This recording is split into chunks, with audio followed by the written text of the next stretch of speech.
Hi friends. आज के हम वीडियो में इस वीडियो में हम एक कंपनी के बारे में बात करेंगे जो क्लिनिकल रिसर्च और टेस्टिंग में काम करती है और क्या-क्या फंडामेंटल ट्रिगर्स है। पर सबसे पहले अपन डिटेल में इसका बिजनेस मॉडल देखेंगे, उसके बाद हम क्या फंडामेंटल ट्रिगर्स प्ले आउट हो रहे हैं और क्यों हमको एक अच्छी ग्रोथ अपॉर्चुनिटी दिख रही है, एक री-रेटिंग की अपॉर्चुनिटी है इसमें। तो फ्रेंड्स सीधा वीडियो की ओर बढ़ते हैं और वीडियो स्टार्ट करने से पहले फिर से मेरे को मालूम है आप लोग बोर हो जाते होंगे इस लाइन से, लेकिन क्या करें, बोलना ही पड़ता है क्योंकि ये एक स्टैंडर्ड डिस्क्लेमर है और इस वीडियो को आप केवल एजुकेशनल पर्पज से ही लें, आप इसको किसी भी तरीके का बाय या सेल रिकमेंडेशन ना मानें। तो फ्रेंड्स जिस कंपनी की मैं आज बात करने वाला हूँ उसका नाम है विमता लैब्स। देखो, विमता लैब्स का पहले डिटेल में हम बिजनेस मॉडल कवर करते हैं क्योंकि फ्रेंड्स बिजनेस मॉडल जानना हमको बहुत ज़रूरी है। देखो, सिंपल क्या होगा ना कि बात करूँगा मैं फाइनेंसेस इसका ये है, इतना इतना इस क्वार्टर में आया है, अगले क्वार्टर में इतना आया, वो सब उतना लॉजिक नहीं बनता। हमको फंडामेंटल्स एनालिसिस का मतलब ही क्या है कि बेसिकली उसके बिजनेस मॉडल में कुछ दम होनी चाहिए, कुछ रहना, मतलब कुछ क्या ग्रोथ ट्रिगर है, बिजनेस मॉडल इतना रोबस्ट है या फिर इतना स्ट्रांग है कि आने वाले समय में हमको वो पैसा कमा के देगा। तो पहले देखते हैं इसका बिजनेस मॉडल। ये कंपनी क्या है, basically contract research and testing में काम करती है। मतलब जैसे देखो, सिंपल सा एक एकदम लेमैन की भाषा में मैं आपको समझाऊंगा, लेमैन की लैंग्वेज में। देखो, जैसे दो कंपनियां हैं, फार्मास्यूटिकल कोई कंपनी है, वो डेवलपर है, ड्रग ड्रग इनोवेटर है। तो वो अगर कोई ड्रग इनोवेट कर रही है तो उसको क्या है, पूरे बहुत सारे नॉर्म्स होते हैं, प्रोसेस होते हैं, उसको पूरे नॉर्म से जाके फिर उसके बाद 8-10 साल लग जाते हैं कोई ड्रग को, नया ड्रग मार्केट में लाने में। और दूसरी एक कंपनी रहती है, वो काइंड ऑफ, आप एकदम लेमैन की भाषा में मान लो तो ठेकेदार मान लो, आप उसको एक कॉन्ट्रैक्टर मान लो। जो सुनने में थोड़ा सा वर्ड ऐसा लगता है, लेकिन मैं एकदम आप इसीलिए बता रहा हूँ कि एकदम क्लियर हो जाए आपको ये सब कॉन्सेप्ट। तो वो जो है कॉन्ट्रैक्टर है, जो उसका काम क्या है कि मेन इनोवेटर कंपनी से वो लेगी, कॉन्ट्रैक्ट पे लेगी, रिसर्च करेगी और ड्रग डेवलप करके भी देगी, टेस्ट करके भी देगी और उसका उसको उसको पैसा मिलेगा। मतलब इसका कोई रिस्क नहीं है, कॉन्ट्रैक्टर का कोई रिस्क नहीं है। देखो, उसको पैसा मिलना ही मिलना है। और जबकि ड्रग इनोवेटर R&D में खर्चा करेगी, फिर ड्रग डेवलप हो रहा है नहीं हो रहा है, बहुत सारी प्रोसेस है और XYZ, बहुत सारे रिस्क इन्वॉल्व है।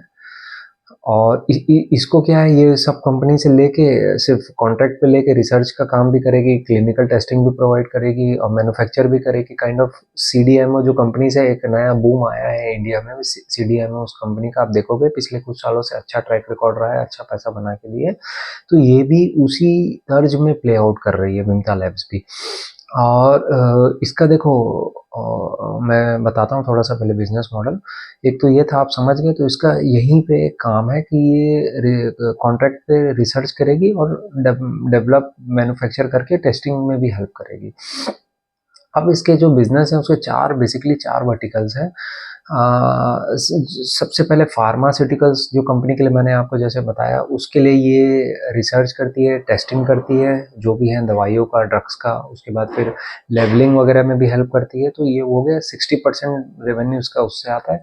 उसके बाद फूड एंड एग्रीकल्चर जो टेस्टिंग है, मतलब जो जितने भी फूड प्रोडक्ट्स हैं, फूड की कंपनियां हैं जो एग्रीकल्चर प्रोडक्ट्स ला रही हैं, उसमें भी ये उसकी टेस्टिंग करेगी। और वो FSSAI के नॉर्म से है कि नहीं, ये टेस्ट करेगी और लेबलिंग का काम करेगी, क्या क्या इसमें प्रोडक्ट्स डले हुए हैं। आजकल ये सब मैंडेटरी हो गया है और जैसे जैसे लोगों में अवेयरनेस आ रहा है तो इसका डिमांड भी बढ़ रहा है और नॉर्म्स भी स्ट्रिक्ट होते जा रहे हैं गवर्नमेंट की तरफ से, यहाँ के प्लस US, सब सब जगह मतलब थोड़े से स्ट्रिक्ट होते जा रहे हैं नॉर्म्स।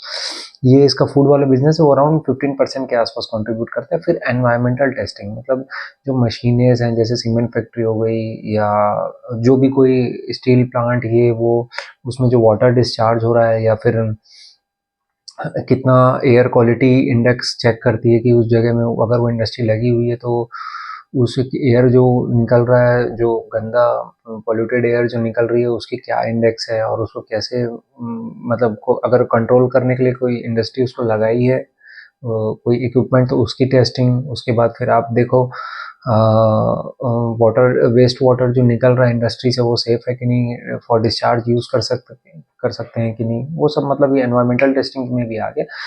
चौथा जो है अभी इसने स्टार्ट किया, अभी नया ये अपने लैब में इलेक्ट्रॉनिक्स टेस्टिंग का बिजनेस में एंटर कर रही है और इसमें भयंकर मतलब बहुत ह्यूज टेलविंड्स है, क्योंकि देखो मैन्युफैक्चरिंग सेक्टर जो है इंडिया का वो 25% के आसपास 25% CAGR से ग्रो कर रहा है। तो इसने जस्ट अभी स्टार्टअप किया है और एंटर किया है, उसका एक छोटा सा रूम डाला है अपने लैब वगैरह में, पुराने हैदराबाद के लैब में, और इसको रोबस्ट डिमांड अभी से मिल रही है कि जैसे स्मार्ट मतलब हर जगह देख लो आप, जैसे कि गाड़ियों में देख लो, टू व्हीलर, थ्री व्हीलर, या फिर होम में भी इतने सारे आजकल इलेक्ट्रॉनिक्स अप्लायंसेस यूज हो रहे हैं, मोबाइल के बिना कोई रह नहीं पा रहा है, दो दो तीन तीन मोबाइल, तो सब में टेस्टिंग वगैरह लगेगी, स्टिमुलेशन वगैरह होता है इलेक्ट्रॉनिक्स में, तो उसमें भी हेल्प करेंगे लैब में टेस्ट करने में। तो ये चौथे वर्टिकल में एंटर कर रही है। तो ये था एक सिंपल सा इसका बिजनेस मॉडल। अब देखो क्या है फंडामेंटल ट्रिगर, क्या हो रहा है हमारा, देखो हमारी लालच क्या होती है, हमको पैसा, भाई हम इन्वेस्टर हैं, हमको पैसे से मतलब है अल्टीमेटली, है कि नहीं? कि हम क्यों माथापच्ची कर रहे हैं, क्यों इतना एनालाइज कर रहे हैं, क्योंकि हमको कहाँ से पैसा बनेगा। तो सिंपल, मैंने लास्ट कई वीडियोस में बताया कि हमको कुछ फंडामेंटल ट्रिगर्स में देखना पड़ता है। देखो जैसे इस कंपनी में क्या हो रहा है, जो ये पहले डायग्नोस्टिक्स सेक्टर में भी थी। हाँ, ये कंपनी बहुत पुरानी है, मतलब ये 40 ईयर्स के आसपास इसका एक्सपीरियंस है इस फील्ड में, टेस्टिंग वगैरह, लैब टेस्टिंग वगैरह में। तो ये डायग्नोस्टिक फील्ड में भी थी, जो एक लो मार्जिन बिजनेस है। मतलब उस समय आप देखो कि साल 2 साल पहले इसका ना एबिटा लगभग 25 to 27% के आसपास रहता था। अभी भी आप स्क्रीनर में डाटा खोल के चेक कर लीजिएगा। अब ये क्या किया इन्होंने, बहुत स्ट्रेटेजिकली प्ले किया, वो डायग्नोस्टिक बिजनेस को इन्होंने अपना उसका अधिकार, मतलब इसको थायरो केयर को दे दिया है, उसको सेल आउट कर दिया, काइंड ऑफ आप सिंपल उसको सेल आउट कर दिया उस बिजनेस को। और अब ये बेसिकली पूरा पूरा फुल प्रूफ ये ना कॉन्ट्रैक्ट रिसर्च और डेवलपमेंट में जा रहे हैं, मतलब क्लिनिकल रिसर्च और टेस्टिंग में, जैसे फार्मा का, फूड का, वो सब मैंने बताया। और इंडिया में एक बूम है पिछले कुछ सालों से, आप देखोगे जो कॉन्ट्रैक्ट रिसर्च वाली जो कंपनियां हैं, रिसर्च एंड डेवलपमेंट वाली, CDMO वाले, जो CDMO बोलते हैं उसको शॉर्ट में, उसमें काफ़ी ऑर्डर्स हैं फॉरेन से भी, यहाँ से भी, US, यूरोप, सब जगह से। तो एक उसमें भी टेलविंड्स है, तो उसका इसको फ़ायदा मिलेगा सीधा सीधा। और हाँ, इसका 25% revenue US, Europe, China, Malaysia वगैरह से आता है, और 75% इंडिया से आता है। तो इसके देखो की क्लाइंट्स हैं। हाँ, फंडामेंटल ट्रिगर पहले मैं आपको बता दूँ, सॉरी, फंडामेंटल ट्रिगर जो है, ये डायग्नोस्टिक बिजनेस इसने अपना वाइप आउट किया। अब ये पूरा पूरा फोकस अपना क्लिनिकल रिसर्च और टेस्टिंग में कर रही है। तो इसमें जो इसके मार्जिन्स हैं, मार्जिन्स हायर हैं, 35% के आसपास एबिटा है। तो हमारी लालच यही है कि इसका प्रोडक्ट मिक्स चेंज बहुत अच्छे तरीके से हो रहा है, और मतलब आगे चल के जैसे जैसे रेवेन्यू ग्रो होगा, तो क्लियर हमको बैलेंस शीट में दिखेगा, पैट इंक्रीज होगा, और एक अच्छी री रेटिंग की अपॉर्चुनिटी बन सकती है। तो फ्रेंड्स, अब इसके कुछ की क्लाइंट्स, कस्टमर देखते हैं। मतलब 90% जो इंडिया की टॉप फार्मा कंपनीज है वो उसके क्लाइंट है, तो ये लगभग लगभग इंडस्ट्री लीडर है उसमें। और 70% जो फूड फूड मैन्युफैक्चरिंग कंपनियां हैं, मतलब टॉप 10 जो कंपनियां हैं, उसमें से 7 कंपनियां इसकी क्लाइंट हैं। तो इसमें भी ये लगभग इंडस्ट्री लीडर है। उसमें भी 90% ऑफ टॉप 20 फार्मा कंपनीज, मतलब जो टॉप की 20 कंपनीज है, 90% इसकी क्लाइंट्स हैं।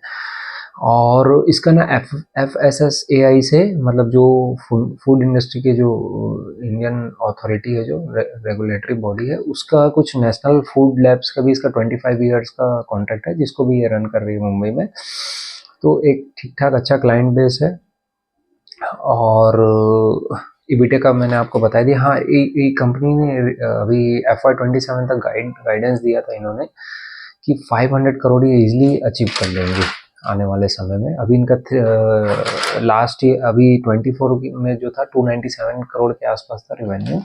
और इसका अभी जो है वो भी FY 25 में भी, मतलब 10% के आसपास रेवेन्यू ग्रोथ से, मात्र 10% रेवेन्यू ग्रोथ से पैट इसका सीधा सीधा डबल हो रहा है। वो वैल्यूएशन एक्सरसाइज मैं आपको करके दिखाऊंगा अभी।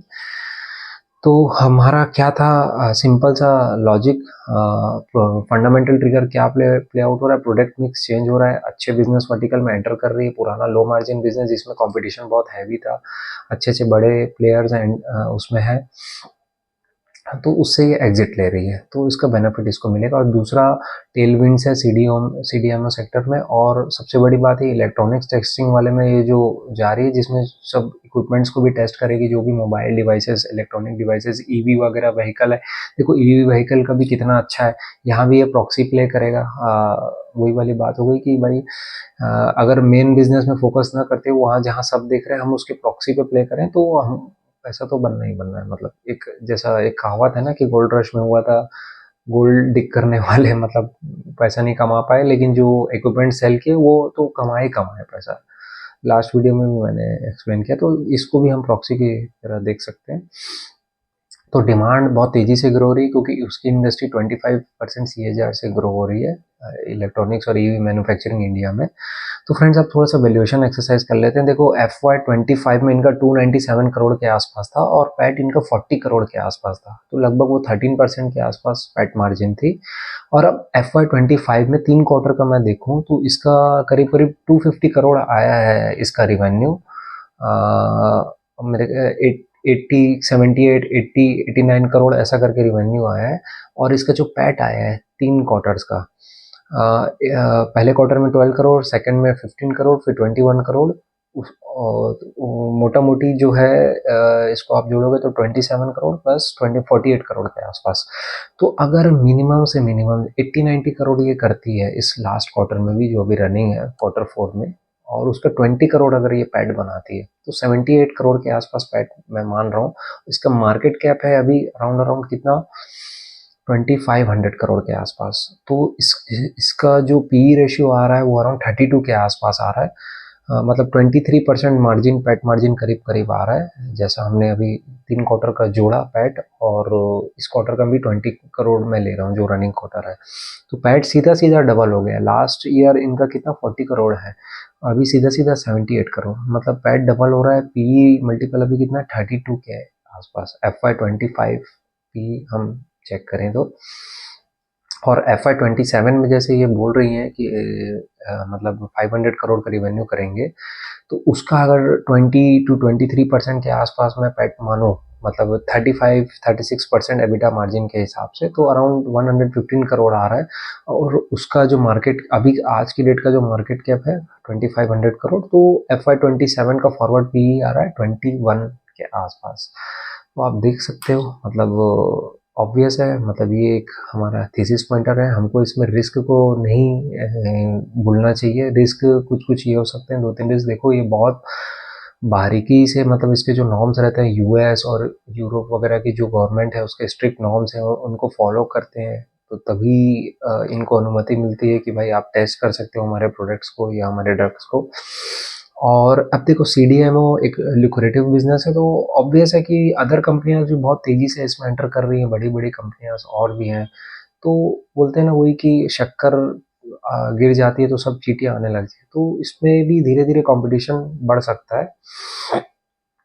तो ये हमको रिस्क को नहीं भूलना है, हमको मैनेजमेंट को गाइडेंस को देखना है, सुनना है, और हमको एग्जीक्यूशन को नज़रअंदाज नहीं करना, हमको एग्जीक्यूशन को ट्रैक करना है। तो फ्रेंड्स ये था शॉर्ट वीडियो विमता लैब्स के ऊपर, बिजनेस मॉडल और क्या ग्रोथ ट्रिगर्स प्ले कर सकती है। प्लीज़ इसको आप एज अ एजुकेशनल वीडियो लें और इस टाइप से आप भी अपॉर्चुनिटी फाइंड आउट करें। तो फ्रेंड इस टाइप के और इम्पोर्टेंट मतलब वैल्यूएबल वीडियोस के साथ हम मिलेंगे नेक्स्ट टाइम, तब तक ये जय हिंद।